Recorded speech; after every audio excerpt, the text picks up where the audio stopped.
తెలంగాణ ప్రజలకు శుభవార్త.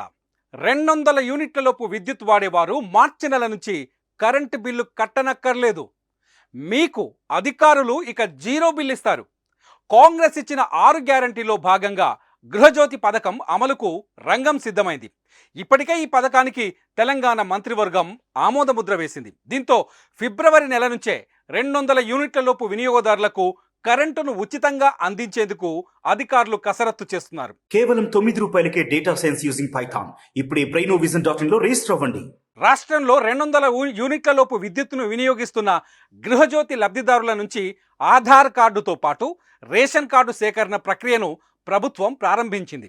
ఈ నెల 15లోగా ఈ ప్రక్రియ పూర్తయ్యే అవకాశం ఉంది. మరి గృహజ్యోతి పథకానికి అర్హతలేంటి, ఎవరికి అమలు చేస్తారు, అసలు ఈ పథకం మార్గదర్శకాలేంటి అనే ప్రశ్నలపై ఇప్పుడు ప్రజల్లో చర్చ మొదలైంది. కాంగ్రెస్ అమలు చేస్తున్న గృహజ్యోతి పథకానికి 200 యూనిట్లలోపు వినియోగించే గృహ విద్యుత్ వినియోగదారులు అర్హులు. ఒక కుటుంబంలో ఒక్క కనెక్షన్కే ఈ పథకాన్ని అమలు చేస్తారు. గృహజ్యోతి పథకం పొందాలంటే తెల్ల రేషన్ కార్డుకు ఆధార్ కార్డు తప్పనిసరిగా అనుసంధానమై ఉండాలి. అదేవిధంగా గతంలో ప్రజాపాలనలో దరఖాస్తు చేసుకున్న సందర్భంగా యూనిక్ సర్వీస్ కనెక్షన్ నెంబర్ను పొందుపరిచి ఉండాలి. డిస్కంలు ఎట్టి పరిస్థితుల్లోనూ కనెక్షన్పై పేరు మార్చరాదు. ఏ వినియోగదారుడి పేరు ఉంటుందో అతడి పేరుతోనే బిల్లు జారీ చేస్తారు. అదేవిధంగా 2022-23 ఆర్థిక సంవత్సరంలో మీ ఇంటి విద్యుత్ వినియోగాన్ని పరిగణలోకి తీసుకొని గృహజ్యోతి పథకాన్ని అమలు చేస్తారు. గత సంవత్సరంలో వినియోగించిన విద్యుత్ను లెక్క కట్టి హామీని అమలు చేస్తారు. ఉదాహరణకు మీరు 2023లో 2160 యూనిట్లు వాడి ఉంటే దానికి 10% అదనంగా కలుపుతారు. అప్పుడు వార్షిక వినియోగం 2376 యూనిట్లు అవుతుంది.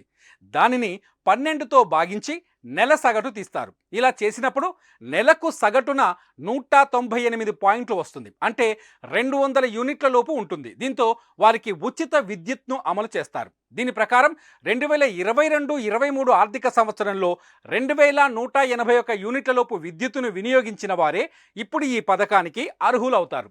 దీనికి తోడు బిల్లు జారీ సమయంలో కూడా వారు ఆ నెలకు 200 లోపు యూనిట్లు విద్యుత్తును వినియోగించి ఉండాలి. ఈ పథకంలో చేరిన తర్వాత బకాయిలు చెల్లించకపోతే గృహజ్యోతిని అమలు చేయరు. 200 యూనిట్లలోపు కరెంటు వినియోగించేవారు ప్రజాపాలనలో దరఖాస్తు పెట్టకపోయినా ఈ పథకానికి అర్హులైన వారికి అమలు చేయాలని రేవంత్ రెడ్డి సర్కార్ భావిస్తోంది. ఫిబ్రవరి నెలలో వినియోగించిన కరెంటుకు మార్చి తొలివారంలో రీడింగ్ తీసి బిల్లులు జారీ చేస్తారు. పథకానికి అర్హులైన వారికి జీరో బిల్లు ఇస్తారు. అయితే ఉచిత విద్యుత్ పొందే వినియోగదారులంతా తప్పనిసరిగా బకాయిలన్నీ చెల్లించేయాలి అన్న విషయం గుర్తుపెట్టుకోవాలి. రాష్ట్ర వ్యాప్తంగా తొలి విడతలో 34,59,585 మందికి ఈ పథకాన్ని అమలు చేయనున్నారు.